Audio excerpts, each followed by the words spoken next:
Hey everyone, this is Workers Diary TV. So guys, before I begin, I would like to ask you to please like, share, subscribe, and comment. And if you guys gonna comment, please keep it friendly, because in this YouTube page, street honey, because I will block you.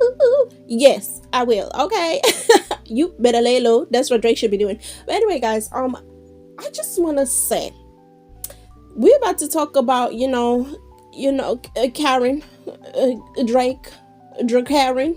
Sue Breezy. That's why I call him now Sue Breezy, because because if you say anything about that, that man, that that man over there, that high yellow man, he might sue you, honey. And let me tell you something. I have nothing for you, okay? But some eyelash tint and a cheap ass wig from AliExpress. Okay, that's all I have for you. So I'm gonna say allegedly.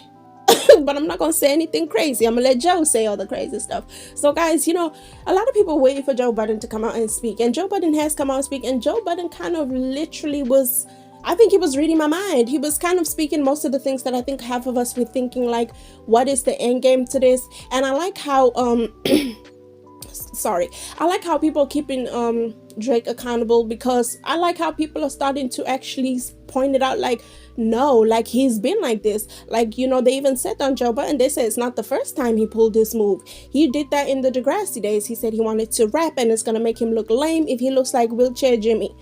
I mean, you've always been lame to me, you funny looking man.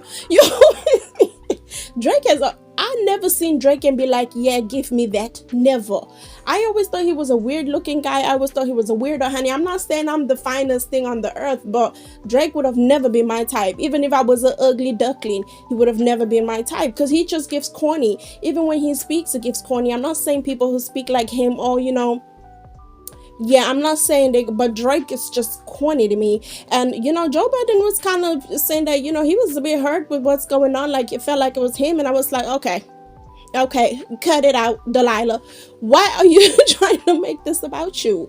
It's not about you. It's about this Sue Breezy over here. And a lot of people are actually starting to look at him with their eyes. Before, a lot of people were looking at him with drunk eyes, like he was serenading the hell out of these people. They thought Drake was the best sliced bread that there's ever been. And I was just like looking around, like, I don't see it. Hey, Bonnie, like, I know I wear glasses and all, but I'm kind of pretty much up to date with my prescriptions. Like, huh? Where? Who?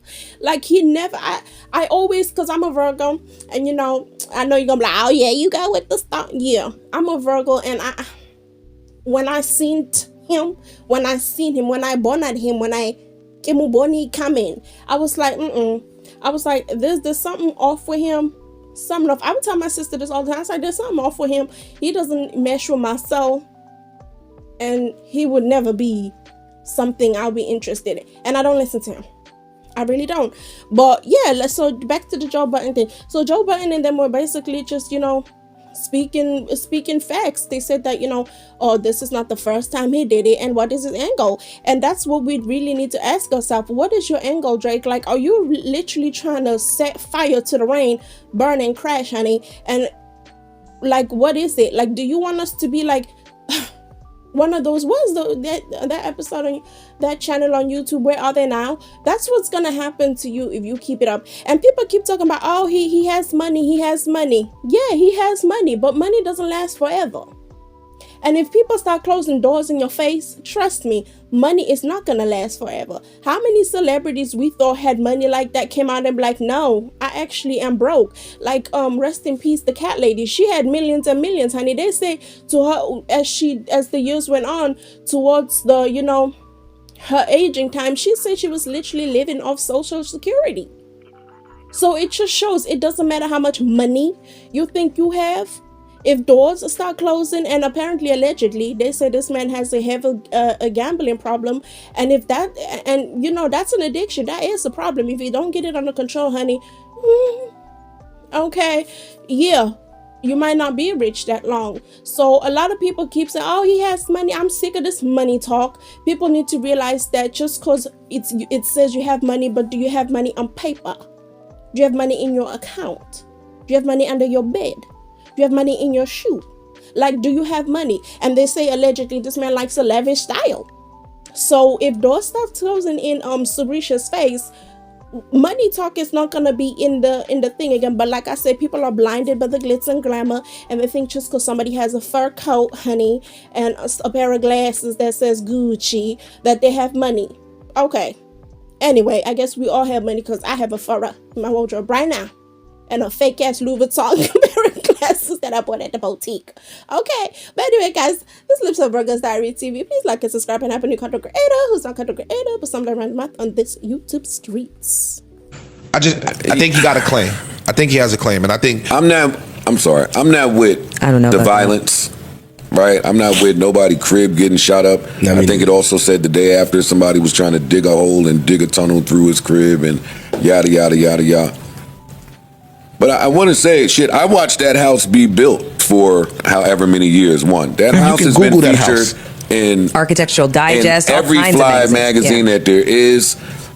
He's also himself divulged stories of fans attempting to break in his home while he's had guests, while he's had company. I assume that comes with being one of the biggest stars in the world. True. On the flip side, whenever him and I got into whatever we got into, and them fans showed up to my house, he incentivized that. He cheered them on. He put them on a public platform. He applauded that behavior. And that's my other beef with the Karen move. Got it. Because if you a Karen, be a Karen, but you code switching. Because you at the game you running around with this nigga that has been threatening Kendrick, saying I'm gonna kill you, I'm gonna do X, Y, Z. You want to get cool with, I'm not naming no names, but you know who you running around with, and you know what you're doing, and you know what you're threatening. So if you that, then be that. But don't be that and also Karen out. See, that's my problem.